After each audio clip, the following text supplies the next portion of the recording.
I was walking through Central Park this afternoon, the kind of late autumn day when the air feels crisp enough to sting your lungs a little, and the trees are shedding their last copper and gold leaves like old men letting go of memories. Somewhere near the Bethesda fountain, the smell caught me. Grilled onions, sizzling meat, a hint of mustard carried on the breeze. Street food. It stopped me in my tracks. Funny how a single smell can turn the whole park into a time machine. I closed my eyes, and I wasn't a gray-haired, 73-year-old man with aching knees anymore. I was 19 again, standing in the back kitchen of a tiny diner in upstate New York, sweating through my apron while a line cook barked orders over the clatter of pans.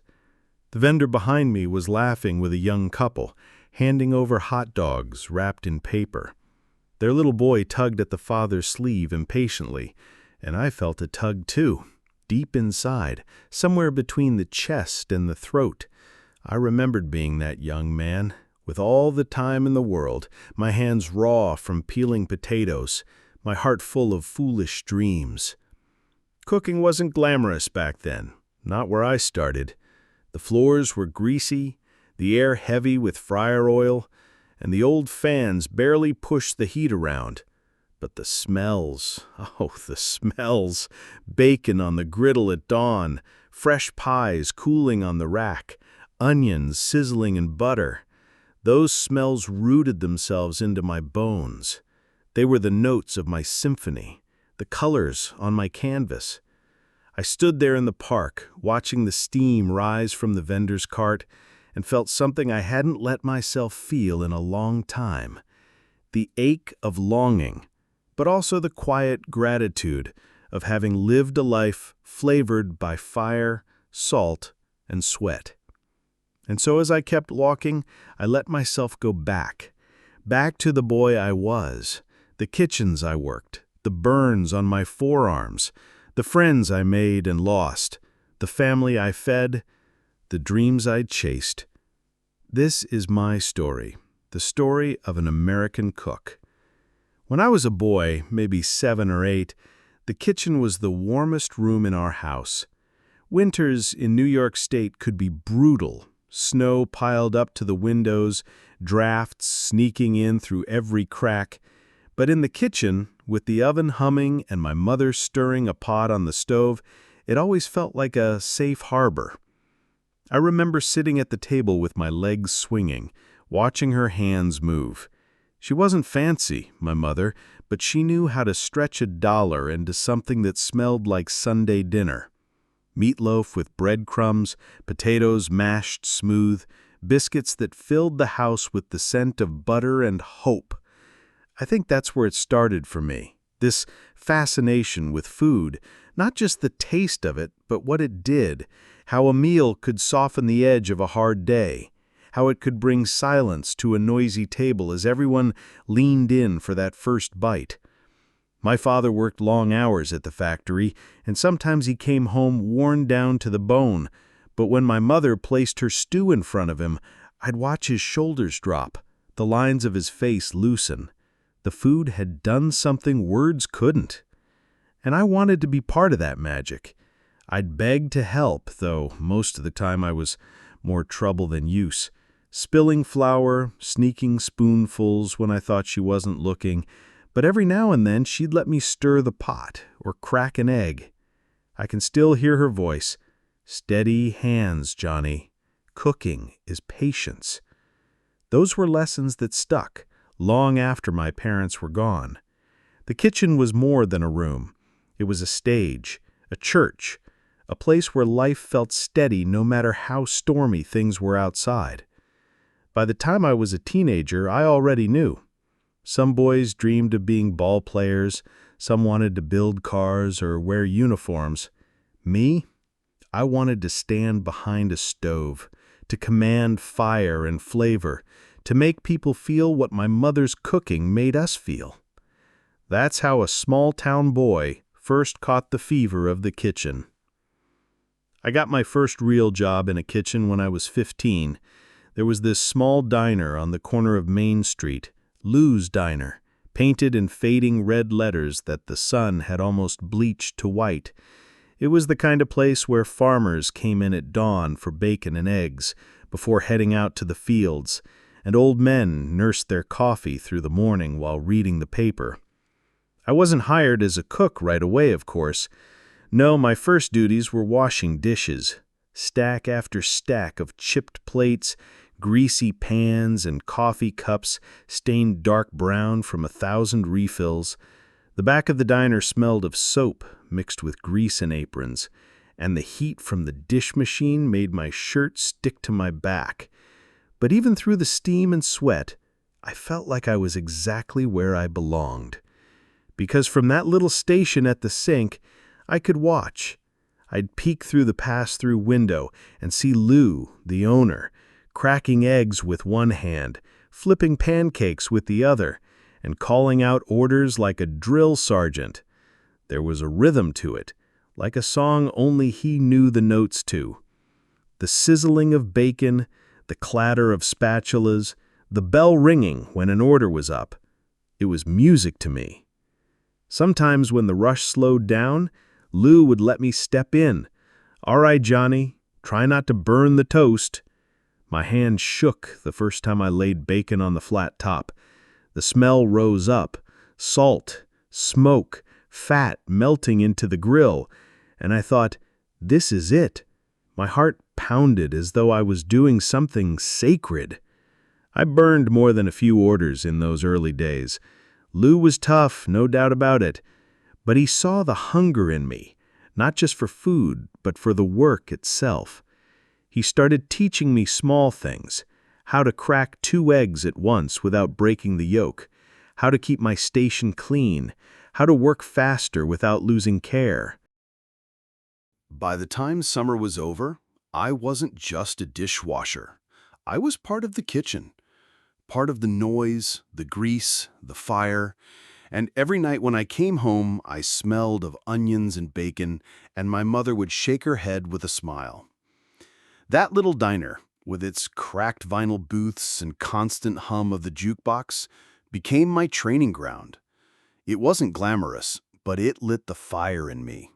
I knew then I wasn't just going to cook for survival, I was going to cook for a living. By the time I turned 18, I thought I knew a thing or two about cooking. After all, I'd been flipping pancakes and frying bacon like a champ. But then came my first real restaurant job, and suddenly I realized I was just a kid playing at grown-ups' work. It was a little Italian place on the edge of town called Giovanni's. Not fancy by Manhattan standards, but for our town, it was something special. White tablecloths, candles and wine bottles, waiters in black vests. It was the kind of place people dressed up for, even if it was just spaghetti and meatballs. The kitchen was nothing like Lou's Diner. At Giovanni's, everything was sharp edges and order. The stainless steel counters gleamed, knives lined up like soldiers on a rack. There were stations, pasta, grill, salads, desserts, and each cook ruled his station like a king. And then there was Giovanni himself, this short, barrel-chested man with a thick accent and eyes that could slice through you faster than his cleaver. I started at the bottom again, prepping. Hours of chopping onions until my eyes stung, peeling garlic until my fingers reeked, and hauling 50-pound bags of flour down to the basement. The smell of simmering marinara would tease me all night while I diced vegetables for someone else's sauce. But I didn't complain. I wanted to earn my place. I'll never forget the night Giovanni finally let me on the line. The dining room was full. Birthdays, anniversaries, families celebrating. Orders were coming in faster than we could breathe. The kitchen was a storm. Pans clattering, flames shooting up from the grill, waiters barging in with "Table 5 is waiting." Giovanni barked commands in half English, half Italian, his hands moving so fast they blurred. He looked at me, eyes narrowed, and shoved a pan into my hands. "Carbonara, go!" My heart almost stopped. I'd practiced at home, sure, but under the lights, with the tickets piling up, it felt like the whole world was balanced on that one pan. I threw in the pancetta, let it sizzle, whisked the eggs and cheese, tossed the pasta just like I'd seen the others do. When I slid the plate onto the pass, Giovanni didn't say a word. He just gave the slightest nod. That nod was everything. That night when I walked out of Giovanni's kitchen into the cool air, I felt 10 feet tall. My shirt was soaked through, my fingers burned, but I was alive in a way nothing else had ever made me feel. I wasn't just a kid anymore. I was a cook. It didn't take long before the kitchen humbled me. That's the thing about cooking. It doesn't matter how good you think you are, one mistake can bring you to your knees. I remember it clear as day, a Friday night, the busiest of the week. The dining room at Giovanni's was packed wall to wall. Laughter, the clink of glasses, the low hum of Sinatra coming from the old speakers. The tickets were piling up so high you could barely see the metal rail. My hands were shaking from adrenaline, my shirt plastered to my back. Then came the order. A big one. A local businessman, important guy, the type Giovanni wanted impressed. He had a whole party seated in the corner booth. The waiter said they'd been coming there for years, always expecting perfection. Their order was long, complicated, with extra sauces and substitutions scribbled in the margins, and I blew it. Somewhere between tossing pasta and flipping steaks, I lost track. I sent out a veal dish without the sauce, then the pasta went cold before it hit the table. The waiters came storming back, eyes flashing, plates clattering on the counter. "They're furious!" One hissed at me. Giovanni's face, I'll never forget it. He didn't yell. That was almost worse. He just looked at me, disappointment hanging in the air like a weight I couldn't carry. He said, "You never let the plate leave this kitchen unless it is right." The rest of the night I worked with a pit in my stomach. My hands moved, but my mind was far away, chewing on that shame. Cooking had always been joy for me. Heat, smells, motion, creation. But that night it felt like punishment, like I didn't belong there after all. When the last table left and the kitchen lights dimmed, I stayed behind, scrubbing pans until my knuckles bled. Giovanni came by, clapped a hand on my shoulder and said, "A real cook isn't the one who never fails. It's the one who fails, learns, and comes back stronger." Those words sunk deep. At the time, they felt like salt in a wound, but looking back, they were the truest lesson I ever got in that kitchen. Because failure, I would learn, is as much a part of cooking and life as success. Funny thing about kitchens, they don't just feed bellies, they stitch lives together. Mine was stitched with hers. Her name was Claire. I met her on one of those nights when the kitchen heat felt unbearable, the air so thick with garlic and onions you could taste it on your tongue before the food even left the stove. She was a waitress at Giovanni's, just a few years older than me, with auburn hair always tied back but never quite tamed, and eyes that carried both kindness and mischief. I'd noticed her, of course. How could I not? She had this way of balancing a heavy tray like it was part of her body, weaving through crowded tables without spilling a drop of Chianti. But what really caught me was her laugh. Even above the clang of pans and shouts of "Order up!" I could hear it, bright, unrestrained, like the sound of a bell you didn't know you'd been waiting for. It happened after a brutal Saturday rush. My hands were raw, my apron stained with tomato sauce and sweat, and I had stayed behind to clean. Claire lingered too, waiting for the last of her tables to finish dessert. When she stepped into the kitchen, the place smelled of scorched butter and coffee grounds, the floors still slick from a half-hearted mop. "You look like you've been through a war," she said, teasing but gentle. I laughed, and for the first time that night, the weight of mistakes and pressure lifted. She leaned against the prep table, picked up a spoon and stole a bite from a pan of tiramisu I had made earlier. "Not bad," she said with that crooked grin. That was the start. Conversations after closing, walking together down quiet streets where the only sounds were our shoes on the pavement and the hum of old neon signs. She told me about her dreams, how she wanted to be a teacher, how she worked nights to pay for school. I told her about mine, how I wanted to one day run a kitchen of my own, a place where people felt like family the moment they walked in. Love came quietly, like a simmering sauce you don't notice until the whole room smells of it. Soon enough, the kitchen wasn't just a place of sweat and steel. It was where my heart beat faster, where I'd catch her glance through the order window, where a bad night turned good with one smile. I didn't know it then, but meeting Claire would shape everything that followed, my choices, my sacrifices, even the way I cooked. Because food, I would come to understand, isn't just about flavors. It's about people, and she was the first person who taught me that. Claire and I married on a brisk autumn afternoon, the kind where the air feels like it's carrying whispers of change. We didn't have much, certainly not the kind of grand wedding you see in glossy magazines, but we had laughter, friends, and a borrowed church hall that smelled faintly of polished wood and potluck casseroles. My cousin played the piano, her best friend sang a hymn, and when I saw Claire walking down the aisle with that same wild auburn hair pinned back in stubborn curls, I swear my knees nearly gave out. Our honeymoon wasn't Paris or Rome. It was a rented cabin upstate, with a wood stove that smoked too much and sheets that smelled faintly of cedar. We cooked pasta over a single burner, drank cheap wine, and laughed about everything we didn't have. What we did have, though, was a sense that life could be built, piece by piece, like a slow-cooked stew.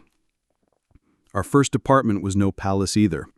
A cramped one-bedroom above a laundromat where the hum of dryers shook the floor at night. The paint peeled in corners, the radiators hissed and clanged, and the kitchen was barely big enough for two people to stand side by side. But oh, that kitchen! It became ours. The scent of fresh coffee lingered in the mornings, bacon crackled in the skillet, and in the evenings, Claire would sit on the counter with her textbooks while I practiced new recipes on a tiny four-burner stove. Money was tight, but love has a way of making scarcity feel like abundance. We'd buy day-old bread from the bakery down the street and turn it into French toast on Sunday mornings. I'd bring home vegetables from the restaurant that would have been tossed, and we'd make soups that tasted like comfort itself. She used to tease me that even in our smallest, poorest moments, I couldn't help but cook like I was feeding a crowd. Those early years were the foundation. The years of saying yes to dreams even when rent was late and bills piled up. Claire took night classes, I worked double shifts, and somehow, between exhaustion and hope, we carved out a life. I still remember the smell of her perfume mixed with the scent of onions on my clothes when I came home late at night, collapsing onto the couch where she'd fallen asleep with a book in her hand. That was the thing about love then. It was raw, imperfect, and stubbornly alive. Much like cooking, it demanded attention, patience, and a willingness to burn your fingers once in a while. And together, we learned to live with the heat. Becoming a sous chef felt like stepping onto a bigger stage, though not the kind with spotlights and applause. It was a different sort of performance, one where every plate leaving the kitchen was my reputation, my discipline, my hands. I still remember the night Chef Morales pulled me aside. He was a wiry man from New Mexico, with sharp eyes that could slice through any excuse. "You've got the patience for stock and the fire for searing," he told me, cigarette dangling from his lips. "That balance doesn't come easy. You're ready." With that, I traded in the comfort of being the reliable line cook to the weight of second in command. My days grew longer, my nights shorter. I was the first one in, checking deliveries, smelling herbs to see if they were fresh, running my fingers over fish fillets for firmness, rejecting anything that didn't meet the standard. and I was the last one out, scrubbing down stations, making sure the knives were sharp for the next day. There's a rhythm in the kitchen, almost like an orchestra, and as sous chef, I had to conduct it without a baton, just my voice, my hands, my presence. The line cooks looked to me for direction. A steak too rare? I sent it back. Sauce broken? Start again. Timing was everything. The ticket machine rattled like a relentless drum, and I had to make sure no one lost the beat. The kitchen itself was a world of its own. Stainless steel counters that reflected the glow of overhead lights, the hiss of deglazing pans, the pop of oil, the low hum of the walk-in cooler. Garlic always seemed to hang in the air, clinging to my clothes no matter how many showers I took. My fingertips carried the sting of small burns, little scars that became part of me, like medals from a battlefield most people never see. But there was pride, too. The first time I walked through the dining room after service just to grab a glass of water, I overheard a couple praising the meal. They had no idea the sweaty man they saw was responsible for their evening, but to me, their laughter over a shared plate felt like applause. That's when it sunk in. Cooking wasn't just about food. It was about moments, memories, connection. At home, Claire would listen patiently to my rambling stories about a waiter dropping a tray or a line cook sneaking sips of wine when they thought I wasn't looking. She always smiled, even when I came home too tired to eat. Sometimes she'd pack a little note in my lunch. Don't forget, you are cooking for hearts, not just stomachs. Those words stayed with me. Even now, decades later, I can still hear them when I think back to those kitchens, those long nights, and that slow climb toward a dream I didn't even realize I was building.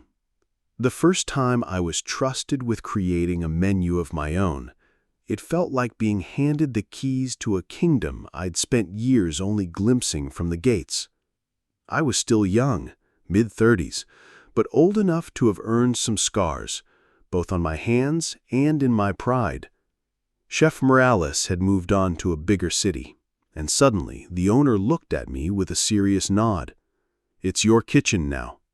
Show us what you've got." Designing a menu wasn't just about choosing dishes I liked, it was about telling a story, setting a mood, and balancing flavors the way a composer balances notes in a symphony.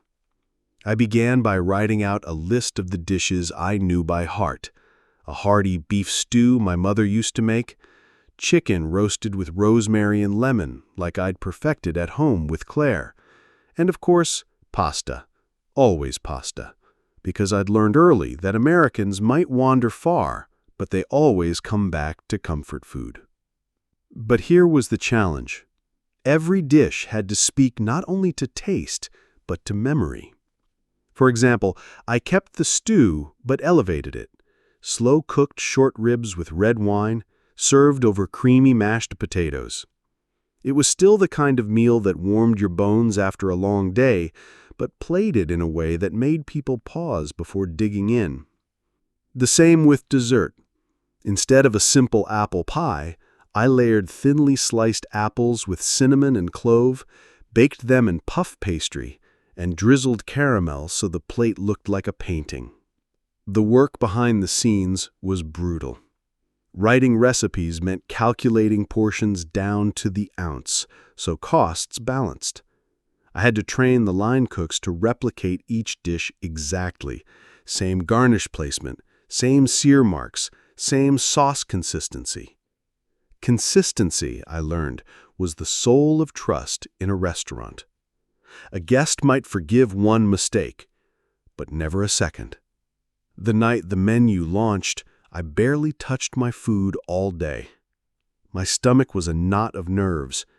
I could hear the dining room buzz, see waiters rushing, and every ticket that came through was like a test paper handed to me. Would my ideas hold? Would the people approve?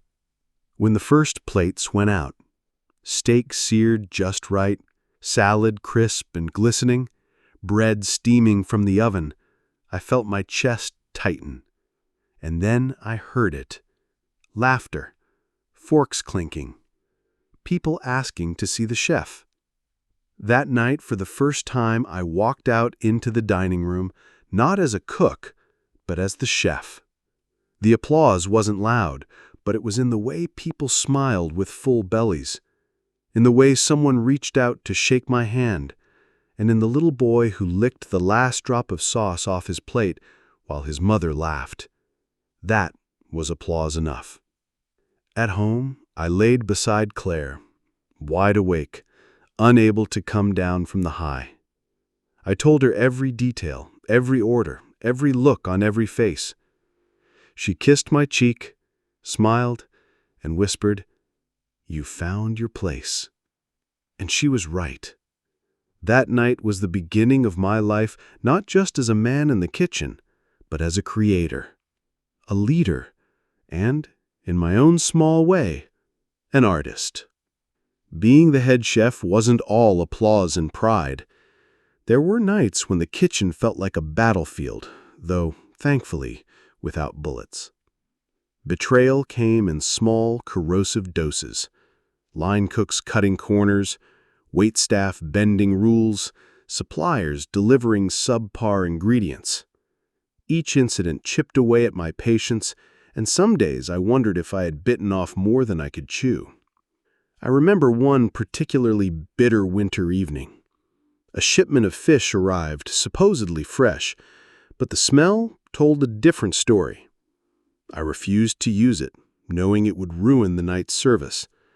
One of my sous chefs, Danny, a kid I had trained from the bottom, whispered under his breath, "Chef, maybe just go with it. No one will notice." I clenched my jaw. That could have been easier, yes, but I knew every plate leaving that kitchen carried my name, my honor. Compromise wasn't an option. Then there were the personal betrayals. A friend I had trusted, a fellow chef I had mentored, attempted to undercut me by taking credit for dishes I had perfected. I confronted him, yes, and it ended badly.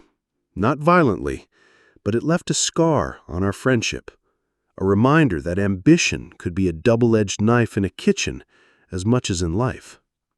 The nights were long. Exhaustion settled into my bones like an unwelcome guest. I'd scrub floors until my hands cracked, re-season pans, reorder supplies, and then start again at 6 a.m. Most people think chefs live glamorously, but the truth is sweat, heat, and relentless hours. Sometimes in the quiet moments when the last plate went out and the lights dimmed, I'd stand in the kitchen alone, inhaling the mixed scents of garlic, burnt sugar, and olive oil, and wonder if it was all worth it. And yet, I never quit. Not because I had to, but because I loved it. Every mistake was a lesson. Every conflict a chance to grow. Every late-night success, when a table sent compliments or a regular smiled knowingly, was a reminder that I had built something lasting. Claire always supported me, even when I came home too tired to speak, my hands smelling like thyme and salt. She'd press her hand to mine, her fingers lingering over the small scars I carried, and say, "You're teaching them more than food, love. You're teaching them life." Those words kept me steady. They reminded me that the kitchen wasn't just a place of work. It was a place of mentorship, of human connection, of resilience. I carried that lesson forward, and slowly, the team learned to trust, to respect, and to believe in something greater than themselves, something I hoped they'd carry long after I left. Balancing the kitchen and family life was a delicate dance, one that often left me feeling offbeat. Claire and I had 2 kids, Emily and Jack, and they deserved a father who is present, not just a man who smelled like garlic and burnt sugar. But the truth is, the kitchen demanded everything. My time, my energy, my focus. I remember missing Emily's first school play because we had a dinner rush that stretched into the evening.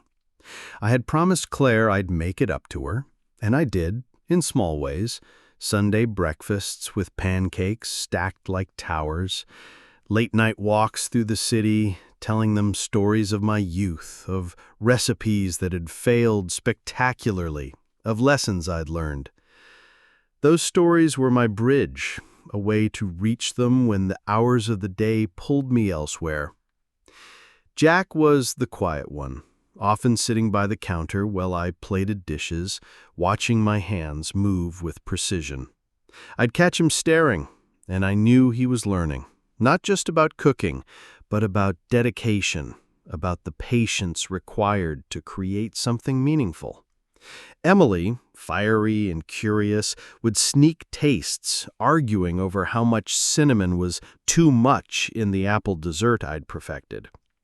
Their laughter was my reward, more than any compliment from a diner could ever be. Claire was my anchor. Even on the nights I came home exhausted, shoulders tense from the heat, she'd wait with a glass of wine and a gentle smile. "You've given so much of yourself today," she'd say, "but remember, your family is part of the recipe too." There were hard days, times when I questioned whether I could truly do it all, be the chef, the father, the husband. But looking at Emily's wide-eyed wonder when she discovered a new flavor, or Jack's quiet pride when he helped me chop vegetables, I realized I was building something bigger than a menu or a kitchen, a legacy of love, discipline, and care. Even now, as I walk through the park at 73, smelling the street food and feeling the sunlight on my face, I remember those evenings, the chaos, the laughter, the tiny victories. I remember the weight of responsibility, yes, but also the deep satisfaction of knowing I gave it everything I had, both in the kitchen and at home. Retirement came slowly, creeping in like the first chill of autumn.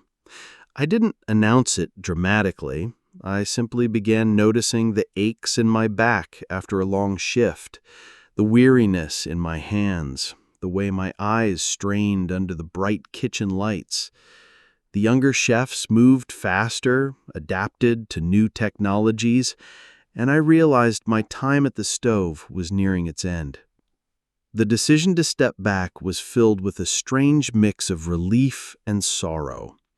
Relief, because my body could finally rest. Sorrow, because the kitchen had been my world, my identity. Every simmering pot, every sizzling pan, every late-night rush had shaped me. Leaving it felt like walking away from a part of my soul. My last week was emotional. I wrote personal notes to every member of the kitchen team, small messages of gratitude and encouragement, hoping they would carry forward the lessons I had taught, not just recipes, but respect, patience, and pride in their craft. On my final night, I wore my chef's coat one last time, tied my apron, and walked through the kitchen slowly, touching the counters, inhaling the smells I had come to love, from fresh basil to roasting garlic. The dining room that night was packed. Regulars, families, old friends, even some strangers who had once complimented a dish. They all came to bid farewell. I felt a strange, warm pride as I shook hands, shared smiles, and heard the applause. Not for me exactly, but for the meals, the memories, the decades of devotion I had poured into the food and the people who enjoyed it. When the doors finally closed, I turned off the lights, stepped out into the night, and breathed deeply. The city smelled like roasted chestnuts and wet asphalt, a comforting reminder that life moves on and yet leaves its scent behind.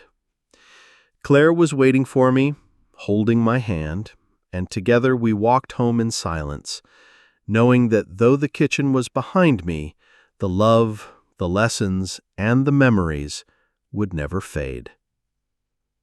The first months of retirement were a strange kind of awakening. Mornings no longer started with the clang of pots or the roar of the oven.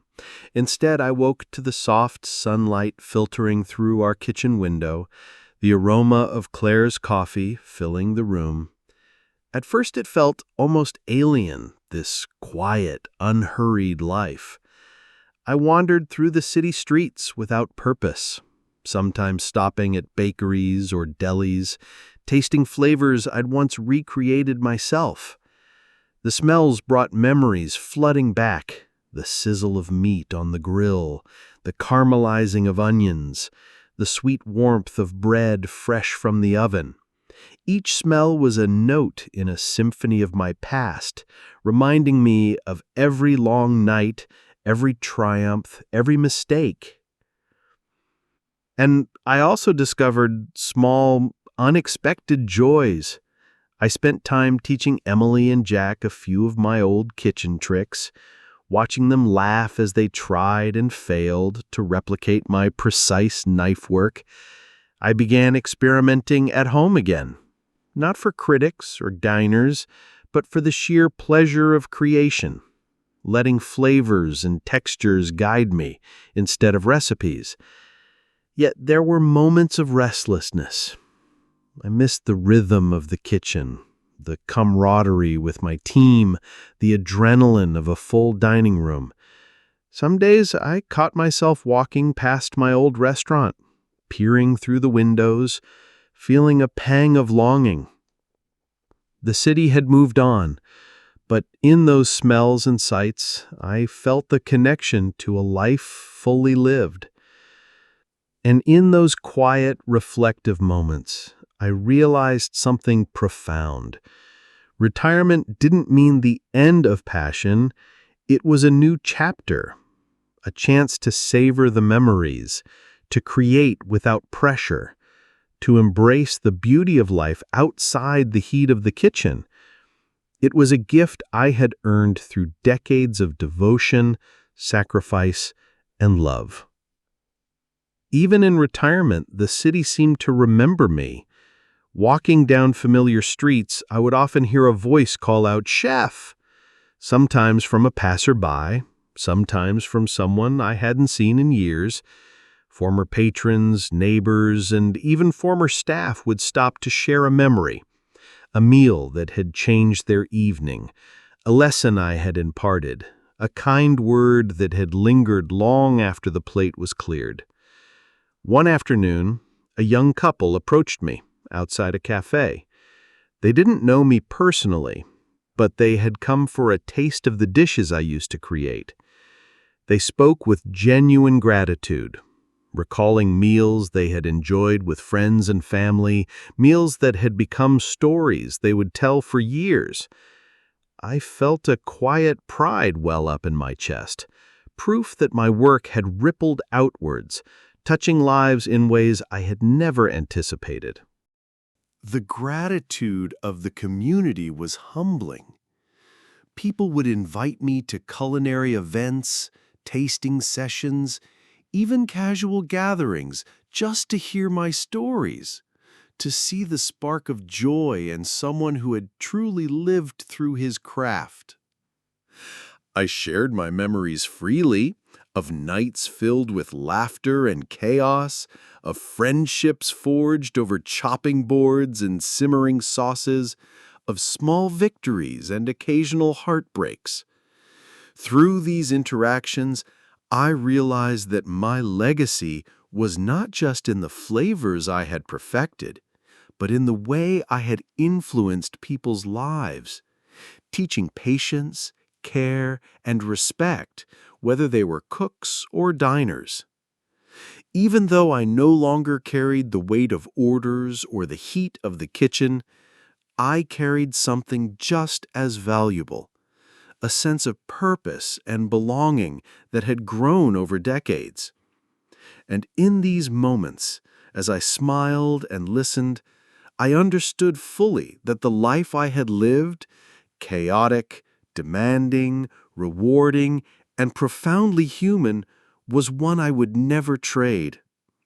Every spice, every sizzle, every sleepless night had led to this: quiet recognition, warm smiles, and the knowledge that I had mattered. Now, at 73, I walk through Central Park, the city buzzing softly around me, the smells of street food mingling with autumn air.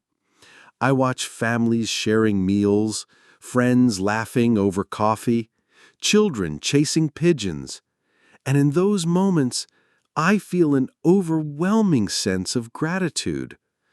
I think of every early morning, every late night, every dish that had challenged me, and every smile it had brought. I remember the pressure of the kitchen, the camaraderie of my team, the quiet victories and the small failures. I remember Claire's unwavering support, the joy of Emily and Jack's laughter, the fleeting moments of doubt, and the profound satisfaction of seeing my work appreciated. Life as a chef taught me more than cooking. It taught me patience, resilience, humility, and the beauty of creating something that could bring joy to others. It taught me that even in chaos, there is harmony, and that the love poured into one's work can ripple outward in ways unseen but deeply felt. As I sit on a park bench sipping a cup of coffee, I realize something essential. I have lived fully, deeply, authentically. Every smell, every flavor, every memory is a testament to a life well lived. And even though the kitchen is behind me, its lessons, its warmth, and its stories live within me. I am at peace, I am grateful, I am happy. I have lived a life of purpose, passion, and love, and that is more than enough.